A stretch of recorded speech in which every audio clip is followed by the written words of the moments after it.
Hi guys, നമുക്കിന്നൊരു high protein rich ആയിട്ടുള്ളൊരു salad ഉണ്ടാക്കിയല്ലോ. പ്രോട്ടീൻ റിച്ച് എന്ന് പറഞ്ഞാൽ ഹൈ പ്രോട്ടീൻ ആട്ടോ. പനീറുണ്ട്, വെള്ളക്കടലയാണ് ഏറ്റവും നല്ലത്. വെള്ളക്കടലയുണ്ട്, 3 മുട്ടയുണ്ട്, ക്യൂക്കുംബർ, ക്യാരറ്റ്, ആപ്പിൾ. പിന്നെ വേണ്ടത് ഞാൻ വഴിയെ പറഞ്ഞു തരാം. ഇത് വെയ്റ്റ് മെഷീൻ 100 ഗ്രാം കടലയും 100 ഗ്രാം പനീറും ഞാൻ എടുത്ത് വെച്ചിരിക്കുകയാണ്. ഈ ഒരു വെയ്റ്റ് മെഷീൻ നിങ്ങൾക്ക് ആവശ്യമുണ്ടെങ്കിൽ ഇൻസ്റ്റാഗ്രാമിലാണെങ്കിൽ ലിങ്ക് എന്ന് കമൻറ്റ് ചെയ്താൽ മതി. ഡയറക്റ്റ് ലിങ്ക് നിങ്ങളുടെ ഇൻബോക്സ് വരുന്നതായിരിക്കും. യൂട്യൂബിലാണെങ്കിൽ ഞാൻ ടാഗ് ചെയ്തേക്കാം കേട്ടോ.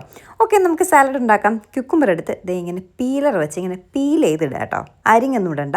ക്യാരറ്റ് ആയാലും ഇങ്ങനെ പീലർ വെച്ച് പീൽ ചെയ്തിടുക. അപ്പോൾ അതൊരു നൂഡിൽസ് പോലെയൊക്കെ നമുക്ക് കാണുമ്പോൾ തോന്നും. നല്ല തിൻ സ്ലൈസായിട്ട് ഇങ്ങനെ പീൽ ചെയ്ത് ഇങ്ങനെ നീളത്തിന് തന്നെ ഇടുമ്പോൾ ഒരു പ്രത്യേക ഭംഗി, സാലഡ് കഴിക്കുമ്പോഴും ഒരു പ്രത്യേക ടേസ്റ്റ് ഉള്ളതുപോലെ തോന്നി കേട്ടോ. നമ്മൾ ശരിക്കും അരിയുന്നതിലും ടേസ്റ്റിന് കാര്യമുണ്ട്. ഇത് ആപ്പിളും അതുപോലെ പീൽ ചെയ്ത് വേണമെങ്കിൽ ഇടാം. ഞാൻ സ്ലൈസറിൽ വെച്ച് സ്ലൈസ് ചെയ്തിട്ട് കേട്ടോ. ഞാൻ കരുതി പീലറിൽ വെച്ചാൽ സക്സസ് ആവില്ല എന്ന് കരുതിയിട്ട് സ്ലൈസറിൽ വെച്ച് സ്ലൈസ് ചെയ്തു. അപ്പോൾ ക്യൂക്കുംബറും ക്യാരറ്റും ആപ്പിളും ഇതുപോലെ തിന്നായിട്ട് സ്ലൈസ് ചെയ്തെടുക്കുക. എന്നിട്ട് 3 മുട്ട എടുത്തിട്ടുണ്ട്. അതിൽ 2 മുട്ട ഇങ്ങനെ ചെറുതായിട്ട് നമ്മൾ അരിഞ്ഞ് അതിൻ്റെ കൂട്ടത്ത് അങ്ങ് ഇട്ട് കൊടുക്കുക കേട്ടോ. പിന്നെ ഞാനിത് പറഞ്ഞു എന്ന് പറഞ്ഞ് നിങ്ങൾ ദിവസവും ഇതൊന്നും ഉണ്ടാക്കി കഴിക്കാൻ നിൽക്കരുത്. ഓരോരുത്തരുടെ ഹെൽത്ത് അനുസരിച്ച് വേണം ഓരോ കാര്യങ്ങളും ചെയ്യാനായിട്ട് കേട്ടോ. ഞാൻ പിന്നെ ഡയറ്റൊക്കെ ചെയ്യുന്നവർക്ക് ഇത് ഒരു സമയമൊക്കെ കഴിക്കാൻ, വല്ലപ്പോഴൊക്കെ കഴിക്കാൻ യൂസ്ഫുൾ ആയിരിക്കും, അതുകൊണ്ട് കാണിക്കാം.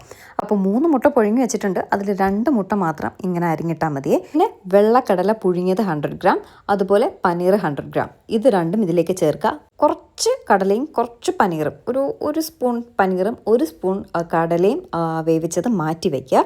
എന്നിട്ടൊരു മിക്സിയുടെ ജാർ എടുക്കുക. അതിലേക്ക് ഒരു വെളുത്തുള്ളി, ഒരു മുട്ട, ഈ 1 സ്പൂൺ പനീറും 1 സ്പൂൺ കടലയും, പിന്നെ ഒരു നുള്ള നാരങ്ങ നീര്, കുരുമുളക്, മുളക് പൊടി, ഉപ്പ്, സ്വീറ്റ്നെസ്സിനായിട്ട് ലേശം തേൻ ഒഴിച്ചു കൊടുക്കുക. ഞാനിവിടെ എടുത്തത് മോങ് ഫ്രൂട്ട് സ്വീറ്റ്നറാണ്. ഞാൻ അതാണ് മധുരത്തിന് വേണ്ടി എടുത്തത്. ഒരു മധുരവും കൂടി ഉണ്ടെങ്കിലേ കൊള്ളാവൂ. മോങ് ഫ്രൂട്ട് സ്വീറ്റ്നർ ഇല്ലാത്തവർ തേൻ എടുത്താൽ മതി കേട്ടോ. എന്നിട്ട് മിക്സിയുടെ ജാറിലിട്ട് നന്നായിട്ട് പേസ്റ്റ് ആക്കുക. കുറച്ചുകൂടെ ഒന്ന് ലൂസായിട്ടിരിക്കണമെങ്കിൽ ഒരു ശക്കലം വെള്ളം ഒഴിച്ചു കൊടുക്കുക. ഇതിപ്പോൾ കുറച്ച് തിക്കായിപ്പോൾ ഞാൻ ഒരു ലേശം വെള്ളം കൂടി ഒഴിച്ചിട്ടാണ് നന്നായിട്ട് മിക്സ് ചെയ്തെടുത്തത് കേട്ടോ. എന്നിട്ടൊരു ഫോർക്ക് എടുക്കുക. ഇതുപോലെ കുത്തി അങ്ങോട്ട് കഴിക്കുക. സത്യമായിട്ടും ഗായ്സ് അടിപൊളി സാധനമായിരുന്നു കേട്ടോ. ഞാനൊരു രഹസ്യം പറയട്ടെ, ഒരു സീക്രട്ട്. ഈ ഒരു സാധനം ഞാൻ ഫസ്റ്റ് ടൈമാണ് ഉണ്ടാക്കുന്നത്. പക്ഷേ ഞാൻ പ്രതീക്ഷിച്ചതിൽ നന്നായിട്ട് വന്നായിരുന്നു കേട്ടോ. ഇതിൽ യോഗേർട്ടും കേർഡും ഒന്നും ആഡ് ചെയ്യരുത്. ഞാൻ അങ്ങനെയൊക്കെ ആഡ് ചെയ്താണ് ശരിക്കും പറഞ്ഞാൽ ഇങ്ങനെ ഒരു സാലഡൊക്കെ ഉണ്ടാക്കി കഴിക്കുന്നത്. പക്ഷേ അതൊന്നുമല്ല ടേസ്റ്റ്. ഇത് ഇങ്ങനെ തന്നെ ഉണ്ടാക്കി നോക്കുക, അടിപൊളി ടേസ്റ്റ് ആട്ടോ. പിന്നെ ചിലർക്കൊന്നും മുട്ടയൊന്നും അധികം ഇഷ്ടപ്പെടത്തില്ല. അതിനുള്ള സൊല്യൂഷൻ എന്താണെന്നുള്ളത് ഞാൻ കണ്ടുപിടിച്ച ശേഷം വേറൊരു വീഡിയോ ചെയ്യാം. അപ്പോൾ ഇത് മസ്റ്റ് ട്രൈ സാലഡ് ആട്ടോ.